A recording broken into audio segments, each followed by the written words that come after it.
Glórias a Deus.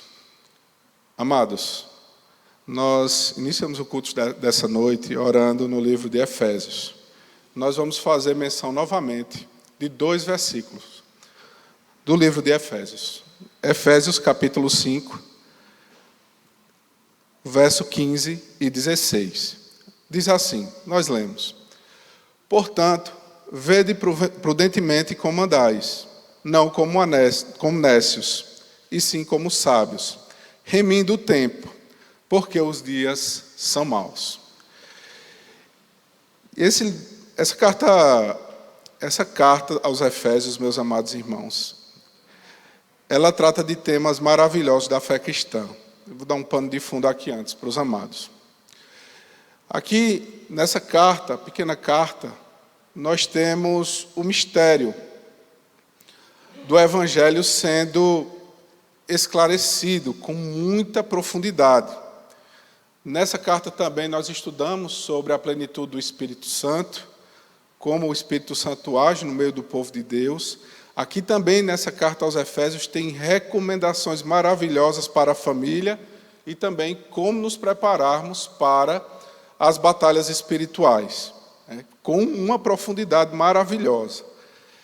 Aqui, Efésios deixa claro uma seguinte mensagem, que nós devemos evidenciar e glorificar ao Senhor, ter sempre uma mente cheia de luz e corações inflamados, sempre coração cheio de fervor, de estar na presença do Senhor, mas também muita luz na mente, entendendo claramente o que a palavra de Deus diz, qual a vontade de Deus para as nossas vidas, para colocarmos em prática tudo quanto temos aprendido da parte do Senhor.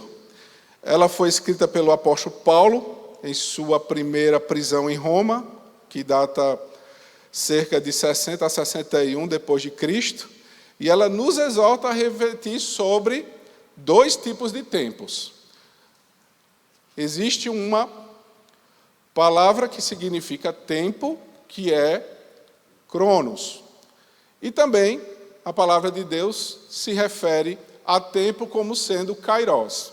E tem uma diferença entre esses 2 tipos de tempos. O cronos é o tempo que nós costumeiramente nos referimos uns aos outros. Às 10 horas eu tenho um tal compromisso.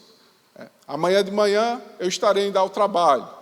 Nesse final de semana eu estarei cultuando ao Senhor no seu tempo. Então, quando nós nos referimos a esse tempo, a esse período que a gente pode agendar e pode provisionar, nós estamos nos referindo ao cronos, que é o tempo costumeiramente que nós usamos para nos referenciar nos relacionar uns com os outros também em razão desse tempo.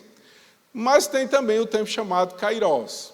E já o kairos é diferente, porque esse kairos diz respeito ao tempo de Deus, ao propósito de Deus para as nossas vidas.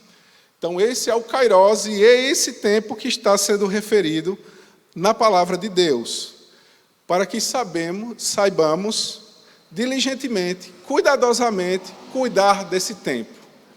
O que é que Deus tem preparado para cada um de vocês? Para cada um de nós?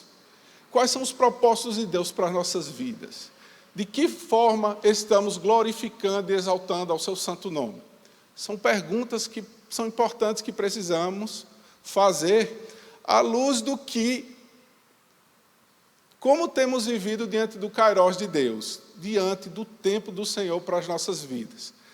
Essas reflexões são importantes, meus irmãos, porque nós vivemos num mundo que constantemente está demandando de nós.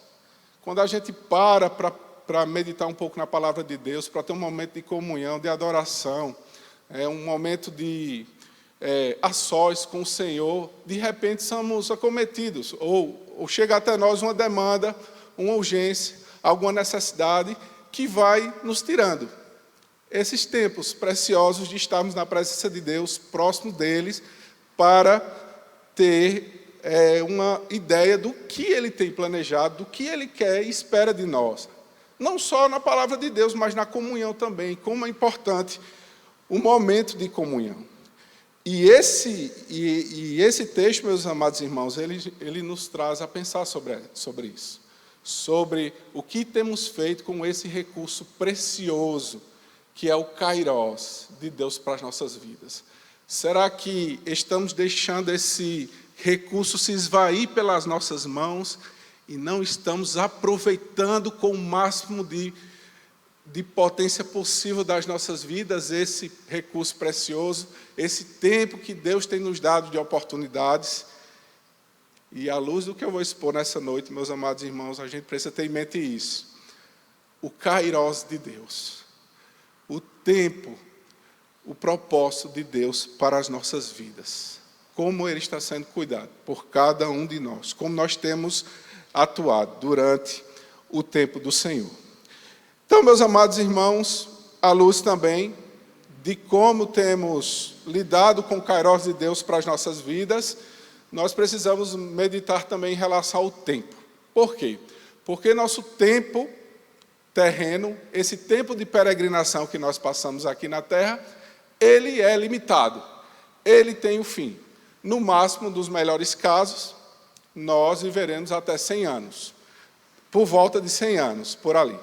A média geralmente é entre 80 e 100 anos, para quem vive normalmente no Brasil, mas não passa disso. E é um tempo limitadíssimo, em que, dependendo da forma que nós aproveitamos esse pequeno tempo que é nos dado, claro, eu chamo ele de pequeno por quê? Porque se a gente levar em consideração que nós temos toda uma eternidade pela frente, esse tempo ele é ínfimo, ele é pequeno. E se nós não aproveitarmos bem esse tempo de peregrinação, nós podemos ter consequências. Nós, no sentido da humanidade, não é do povo de Deus que eu estou falando, é a humanidade em si. É dado um tempo, muitas vezes a gente analisa o tempo como se fosse os 80 ou os 100 anos, mas muita gente tem menos tempo do que isso. Muitas vezes é levado antes, de forma muito prematura, bem antes da hora, dessa expectativa de vida que a humanidade tem. E aí, meus amados irmãos, a forma como aproveitamos esse tempo, ou bom ou mal, pode determinar consequências desastrosas para a eternidade. Assim como nós lemos em Mateus 25:41, o rei dirá aos que estiverem à sua esquerda: apartai-vos de mim, malditos, para o fogo eterno, preparado para o diabo e seus anjos. E esse recado aqui é para aqueles que não querem dar ouvidos à voz do Senhor, ao que a sua palavra traz para as nossas vidas, ao propósito que Deus tem para que estejamos próximos dele, para que nós nos arrependemos das nossas transgressões, que nós sigamos a Jesus Cristo como o único e suficiente Salvador das nossas vidas, confiando plenamente nas promessas gloriosas que o Senhor nos deu por meio da sua palavra. A eternidade depende desse tempo aqui, e esse tempo é curto comparado a toda a eternidade.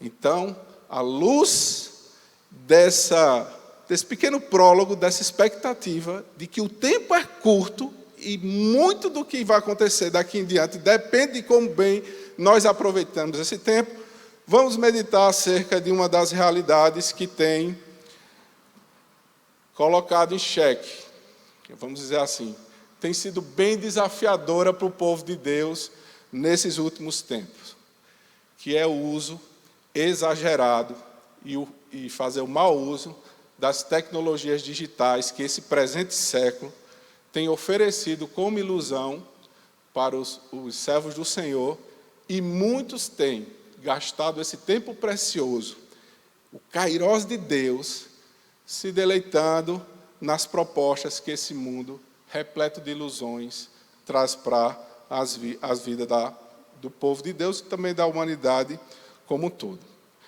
E para falar, meus amados, de tecnologia, é importante deixar claro algo desde o início. Hoje, eu não vou ter de forma nenhuma uma palavra de endemonização da tecnologia. Tem muitos irmãos ainda acham que todo esse aparato tecnológico que tem levado o povo de Deus e a humanidade a se enclausularem nas suas casas e viverem imersos nesse mundo de tecnologia e de entretenimento, e de trabalho também, de todas as outras áreas, são, na realidade, um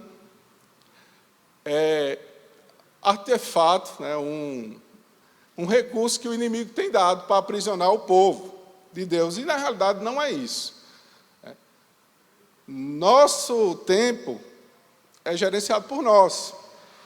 Então, nós é que temos a responsabilidade sobre como essa ferramenta, como a tecnologia, influencia nas nossas vidas e quão bem a gente pode utilizar ela para também promover o bem. Então, não será uma palavra sobre a demonização da tecnologia, muito pelo contrário. Tem a ver, sim, com o mau uso e o desequilíbrio do coração humano, que é proveniente da queda lá do Éden, que faz com que as bênçãos do Senhor, a graça comum que Deus nos dá, seja mal utilizada. E aí eu posso deixar já claro, desde já, que a tecnologia é uma bênção da graça comum que Deus nos dá. É abençoador. Quantas e quantas famílias que estão distantes do ponto de vista geográfico, uma da outra, em outros estados e outros países, têm a oportunidade, por meio da tecnologia, de se comunicar umas com as outras. Quantas famílias podem ser aproximadas por meio da tecnologia? As condições de trabalho e as oportunidades de trabalho que cresceram absurdamente nesses últimos anos por conta do trabalho remoto, da possibilidade de trabalhar remotamente, que foi uma grande bênção na época da pandemia, em que todo mundo teve que ficar dentro de casa, trabalhando na sua casa, isolado, e pôde fazer o seu trabalho, ganhar o seu recurso, levar o pão de cada dia para o lar, porque pôde trabalhar remotamente. Então, isso é tudo proveniente e graças à tecnologia. Olha, veja, não sei se vocês já perceberam quando a gente anda, por exemplo, pela Paraíba, pelo sertão da Paraíba. Eu estava trabalhando em Patos o tempo desse, quando eu passava por Santa Luzia para ir até Patos, eu via não só um parque de energia eólica, como também via diversos painéis solares ao longo da estrada, assim, em vários lugares, porque nós já estamos utilizando energias renováveis para que a gente pare de poluir esse mundo com os combustíveis fósseis. E isso é uma bênção, meus amados irmãos, para as nossas vidas. Além disso, todo o avanço da robótica, das formas como a gente educa, né, hoje em dia, as salas de aulas virtuais, remotas, que auxiliam muito a gente, por exemplo, ter acesso a cursos maravilhosos à distância, graças à tecnologia.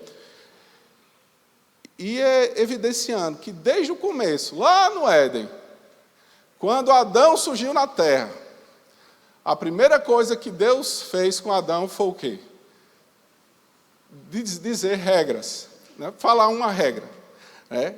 Que a gente chama hoje em dia na computação de algoritmo, que é o quê? Você tem que cuidar dessa criação e dar nomes aos animais, cuidar da criação de Deus. Essa foi a ordem que o Senhor Deus deu a Adão. E também instruiu ele para que ele não comesse do fruto da árvore do bem e do mal. Por quê? Porque no momento que ele fizesse isso, ele morreria espiritualmente.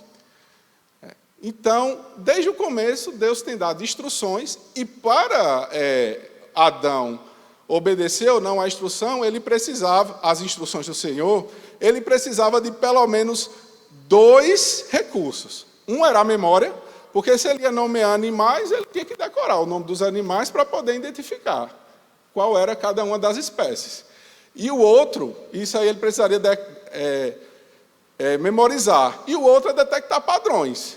Como é que eu sei que um macaco é realmente um macaco? Porque ele tem as características e se comporta como um macaco. Então, desde o começo, o Senhor já estava dando a Adão recursos tecnológicos para que ele pudesse fazer a obra do Senhor, né? Fazer aquilo que o Senhor tinha especificado para que ele fizesse. E aí a gente pode ver diversas passagens bíblicas, Deus dando graça e derramando bênçãos no seu povo para que ele faça o bom uso da tecnologia para que seja bênção. Por exemplo, Noé. Noé construiu uma arca gigantesca, seguindo as orientações que Deus deu para ele. Então, como é que ele ia conseguir, com o conhecimento tecnológico daquela época, fazer algo daquela grandiosidade para acomodar aquela grande quantidade de animais que ele precisava acomodar e as pessoas da sua família, as 6 pessoas, numa arca gigantesca? Graças a Deus, que deu a instrução para que ele pudesse desenvolver aquela embarcação. Além disso, isso já é o Senhor, né? Dando ferramentas, derramando graça comum ao seu povo. E como não lembrar de José, que José, na época que estava no Egito, ele interpretou os sonhos do faraó e disse que, de acordo com a interpretação do sonho, haveria 7 anos de fartura e colheita. E 7 anos com uma fome tão grave e com uma restrição tão grave de alimentos que as bênçãos, que a fartura dos anos bons jamais seria lembrada, de tão grave fome que viria. Então ele precisou de aparato tecnológico para colher todos aqueles grãos extras, né, que ele recolheu, uma parte das colheitas dos anos bons, para que durante os anos ruins os povos das cidades sobrevivessem com aquele alimento que foi recolhido. Naquela época, para você trabalhar com a gestão de alimentos dessa magnitude, colocando ele em reservatórios para que o grão fosse ali preservado, que ele não apodrecesse, nem nenhum bicho comesse aqueles grãos, deve ter sido uma estratégia de logística muito imponente, que ele utilizou para poder guardar aqueles grãos. Então, isso é tudo tecnologia, bênção que Deus deu ao seu povo. E tem muitas outras. Isso é tudo para evidenciar que a tecnologia é uma bênção, meus irmãos. Não é algo para a gente colocar no coração de só porque as pessoas fazem mau uso dela, a gente deve endemonizá-la. Não, as pessoas é que precisam ser tratadas.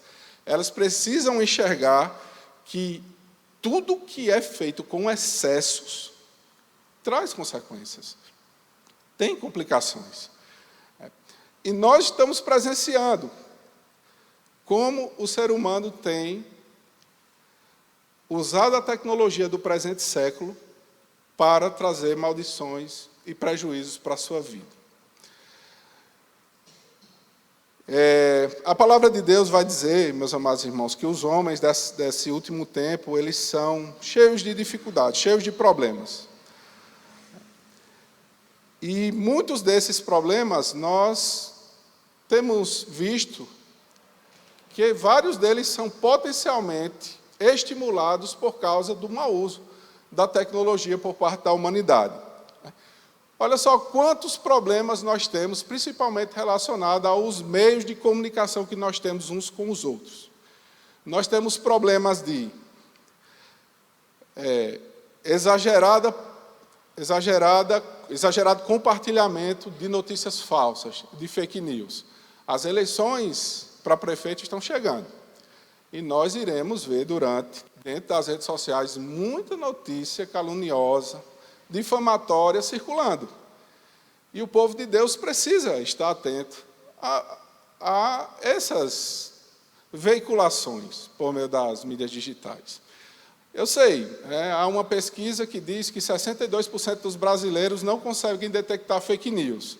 Ela é feita de tal forma que o brasileiro ele tem dificuldade de saber se é verdade ou não. Mas, por via das dúvidas, se atende aos meus interesses, eu vou compartilhar e colocar para frente.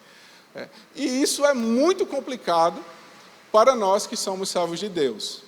Porque se nós professamos a verdade por meio da nossa boca, que é a verdade que Cristo Jesus é o Messias e que tira o pecado do mundo, aqueles que se arrependem, como nós podemos proferir mentiras através da nossa comunicação, independente se ela é verbal, ou via WhatsApp, ou via outra mídia social.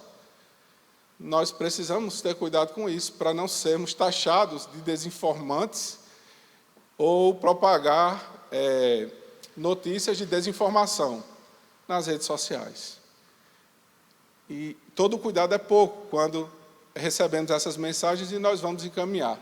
Existe um filtro maravilhoso que nós podemos utilizar sempre quando uma notícia falsa chega. Propagar essa notícia vai... Se a gente pensar dessa forma, duas etapas. Essa notícia é nova, é atual, ela diz respeito exatamente ao problema que está sendo mencionado na postagem. Se sim, quando eu propagar, ela vai edificar meu irmão ou vai glorificar Deus? Se trilhássemos esse caminho, com certeza nós não seríamos tão suscetíveis a propagar notícias falsas.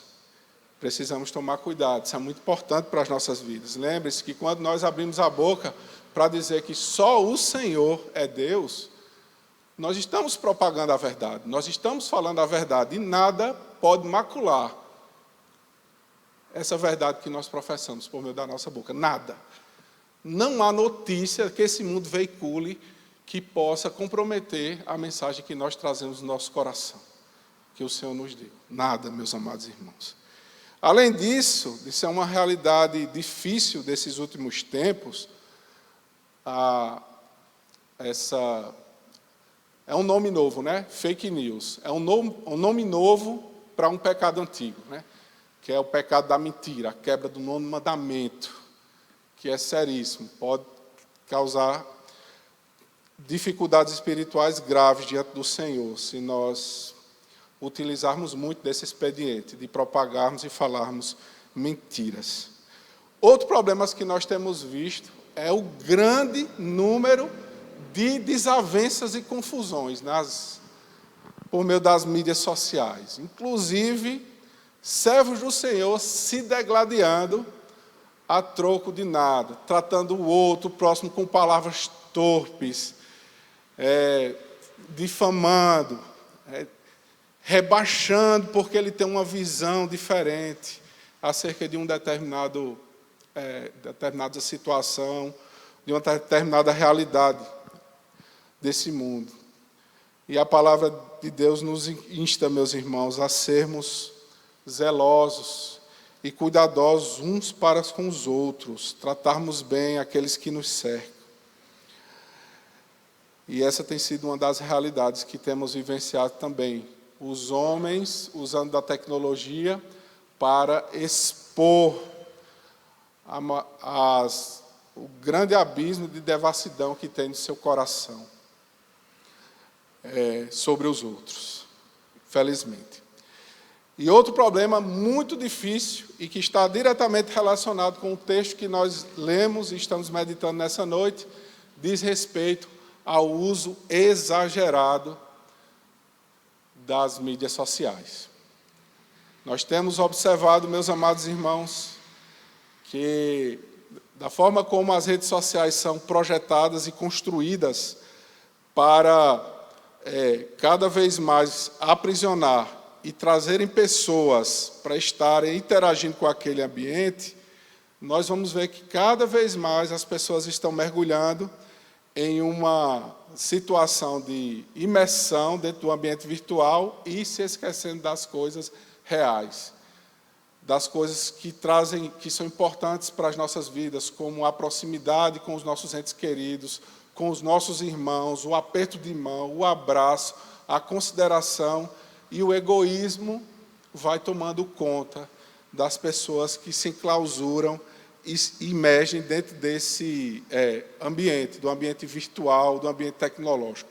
Isso, meus amados irmãos, é consequência do desequilíbrio do coração. E por que, presbítero Demétrio, você tem tanta certeza de que as pessoas estão imergindo dentro desse ambiente virtual? Porque, desde 2015, há um levantamento de como anda a média de consumo da população mundial em relação às mídias sociais. E esse número só faz crescer. Hoje em dia, por exemplo, a média do brasileiro interagindo com as redes sociais é de quase 4 horas e 40 minutos. 4 horas diárias. 4 horas diárias, muitas vezes, vendo videozinhos do Reels lá e passando uma boa parte do tempo só rindo e se aproveitando daqueles TikTokers e daqueles vídeos curtos que veiculam pela internet. E se a gente não tomar cuidado, meus amados irmãos, é um tempo que é roubado das nossas vidas.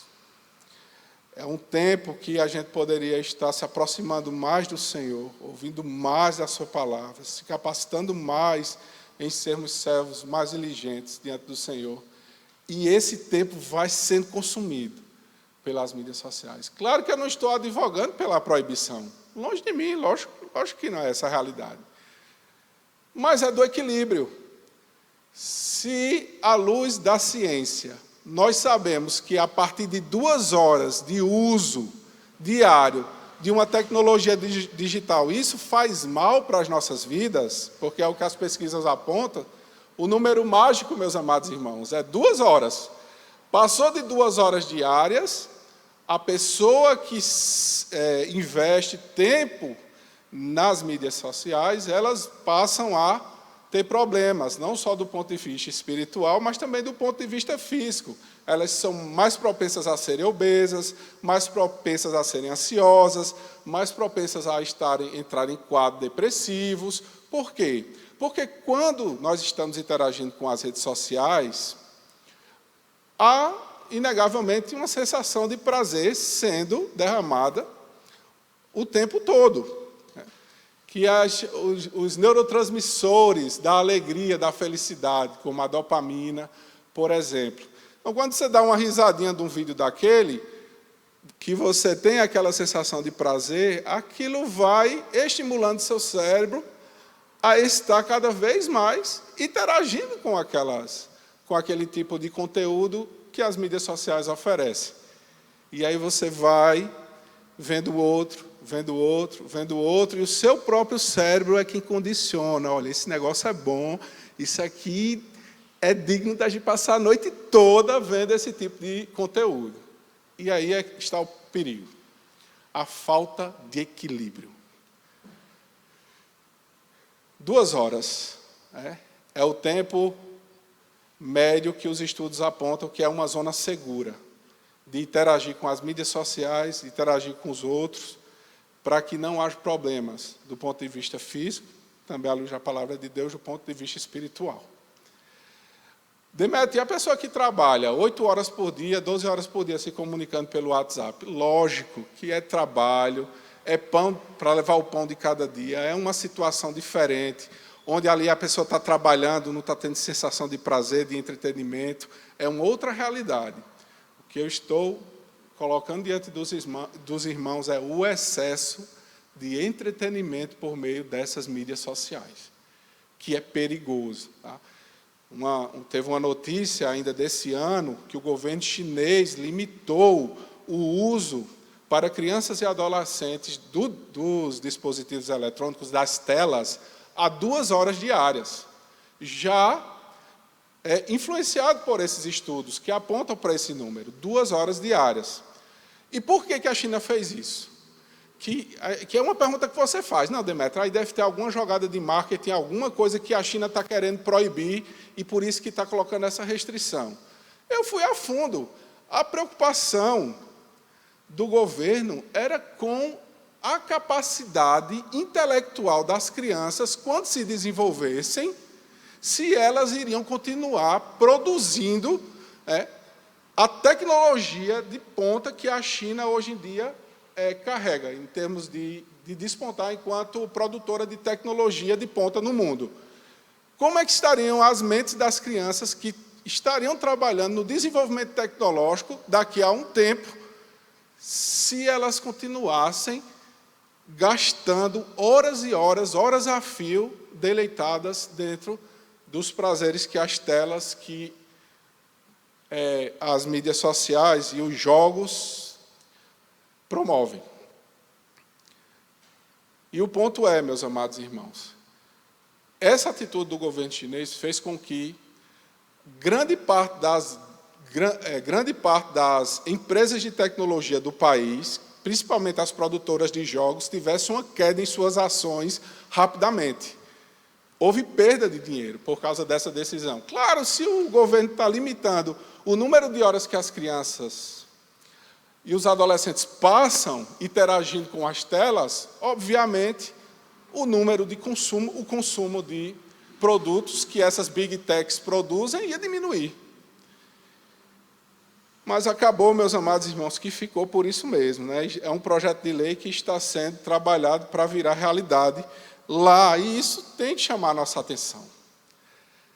Se nós permitirmos que nossas crianças, ou nós mesmos, estejamos cada vez mais viciados em consumir a tecnologia, em consumir mídias sociais, em consumir jogos e as outras coisas, que eu não vou mencionar aqui por causa do tempo, obviamente, que atraem as pessoas para esse ambiente, é uma consequência lógica, é distanciamento das coisas de Deus, é dependência de um ambiente virtual, é inversão da realidade.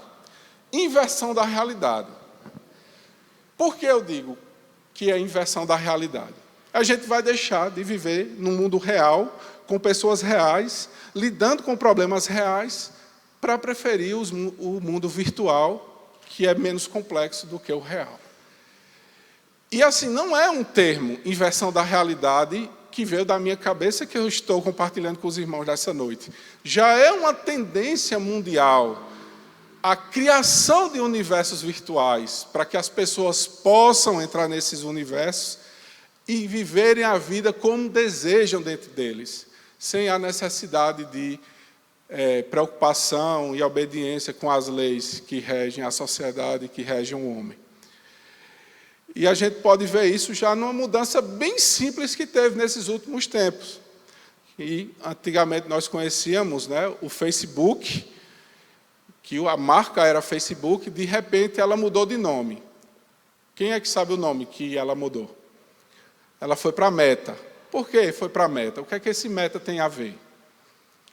Esse Meta tem a ver com o metaverso, que é justamente os ambientes virtuais, as plataformas de realidade virtual que estão sendo abraçadas fortemente pela humanidade agora. São diversas plataformas para diversos tipos de propósitos, onde o ser humano emerge, se submete, ele entra nessa realidade virtual e passa a realizar atividades dentro dessa realidade virtual, dentro desses mundos, como deseja, sem freios, sem regulações maiores. Tem regulação, mas não é tão grande quanto o mundo real.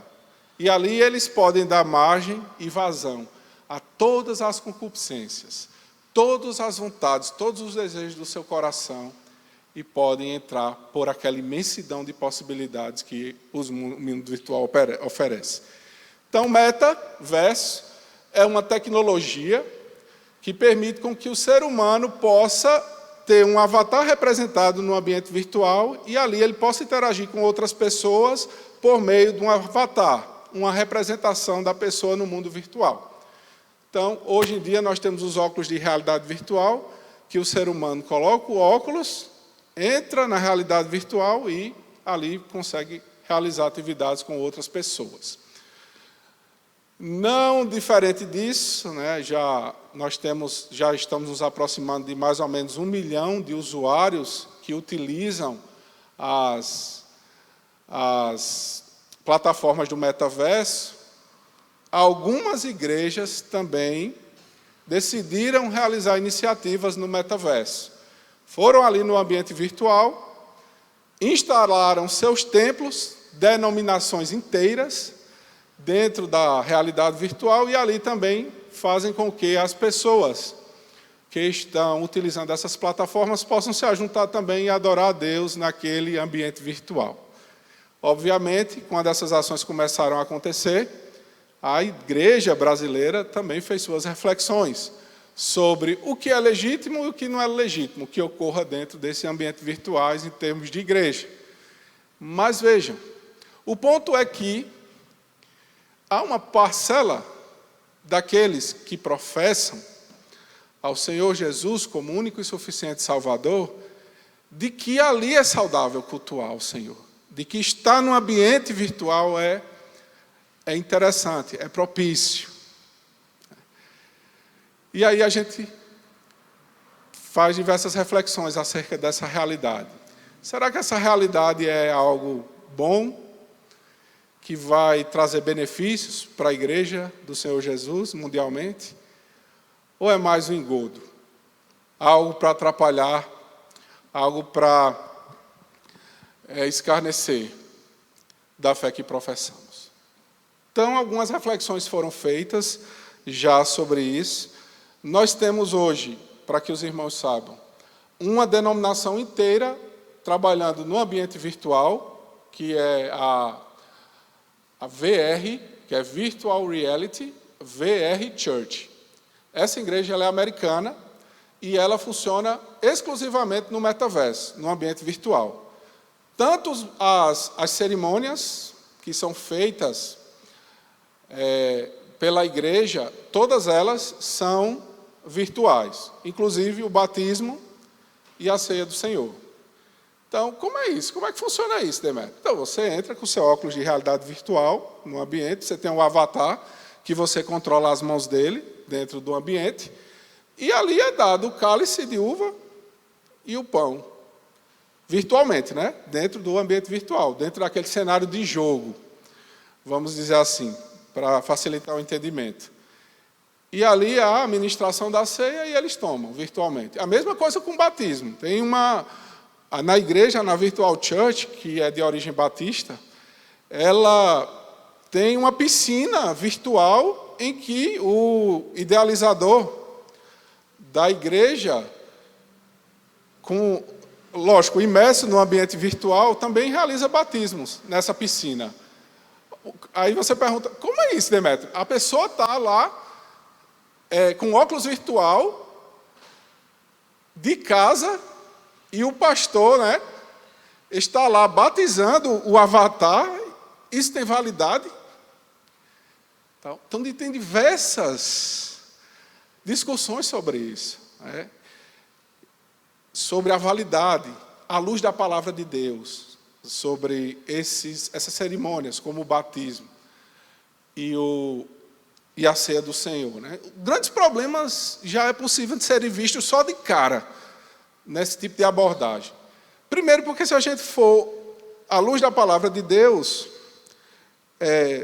rapidamente, meus irmãos e irmãs, à luz da palavra de Deus, se nós formos olhar o batismo exige que a autoridade espiritual e o batizando estejam presencialmente juntos. E não só isso, é preciso que os elementos que fazem parte do batismo também sejam reais.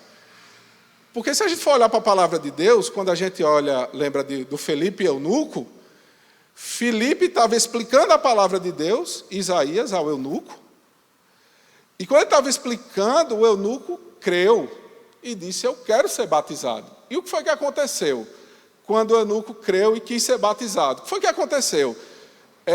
Filipe disse, vamos aqui mentalmente imaginar que você está num rio e vamos agora mergulhar aqui. Será que foi isso que aconteceu? Não. O carro parou e eles dois desceram até as águas. Foi necessário a presença física do elemento para a celebração.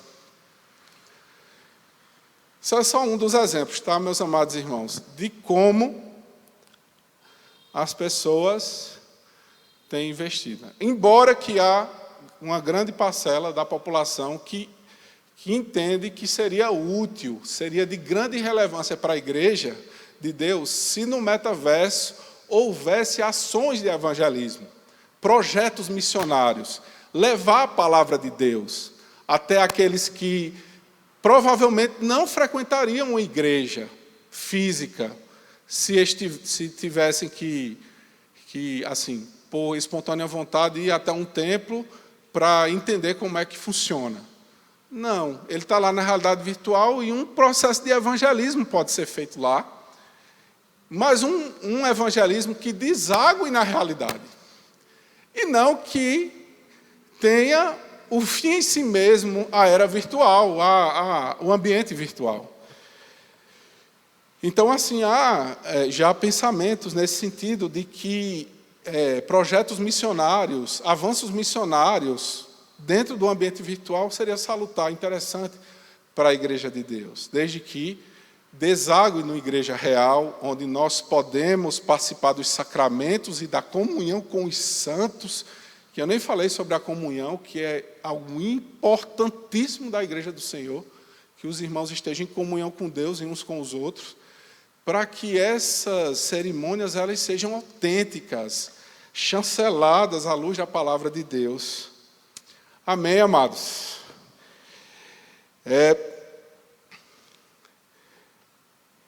E existe uma igreja brasileira que plantou, né, uma igreja no metaverso, que foi a Lagoinha. Eles têm lá o templo deles e eles promovem os cultos, como costumeiramente nós promovemos. Pastor ministrando a palavra, fazendo apelos, os avatares vindo até a frente, aceitando a Cristo como Salvador, a plaquinha do QR Code para as ofertas ali na parede, no templo virtual, tudo como se processa realmente. E aí, né, colocado em xeque a legitimidade desse culto, à luz da palavra de Deus e diante do Senhor, que deve receber o nosso culto como aroma suave às suas narinas. E aí, meus amados irmãos, outra vertente, outra dificuldade em relação a cultuar e a estabelecer uma igreja no metaverso é justamente o contrário do que a ciência nos mostra acerca do tempo de permanência das pessoas no ambiente virtual utilizando uma tecnologia digital. Se deve ser limitada a 2 horas por dia, por que procurar o mundo virtual, as telas, para também adorar a Deus e ter comunhão com os santos? Então, há esse problema sério também a ser vencido, porque uma vez que a igreja está no metaverso, ela também estimula a um uso maior de telas, ao uso exagerado de tecnologia, e isso também não é interessante.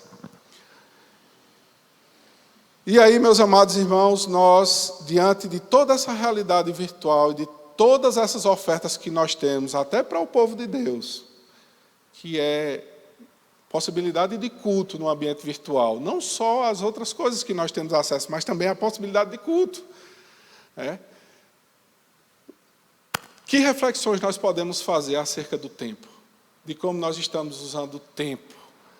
Um tempo de qualidade diante do Senhor, diante da sua presença.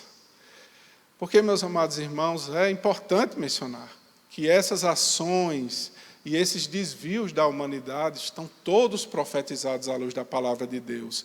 São esses desvios, essa corrupção generalizada, esse desequilíbrio emocional drástico que a humanidade enfrenta hoje em dia, que evidencia que o tempo do fim está próximo, que as dores de parto têm aumentado.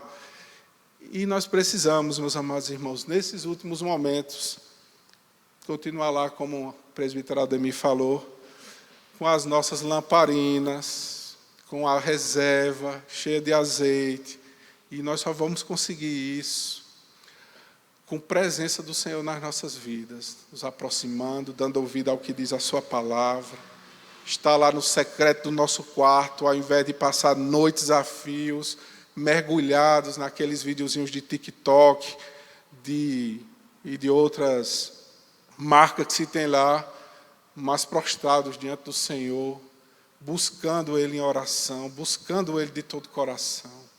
Porque é só lá, meus amados irmãos, na presença do Senhor, que nós desfrutamos de delícias perpetuamente, de plenitude e de alegria, como diz o Salmo. Todas as outras alegrias são efêmeras.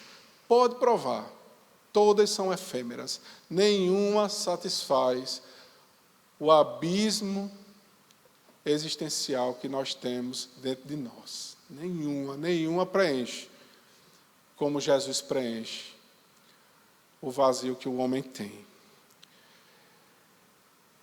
É proibição que eu estou advogando e defendendo desta noite, como presbítero dessa casa, de forma alguma, mas é equilíbrio.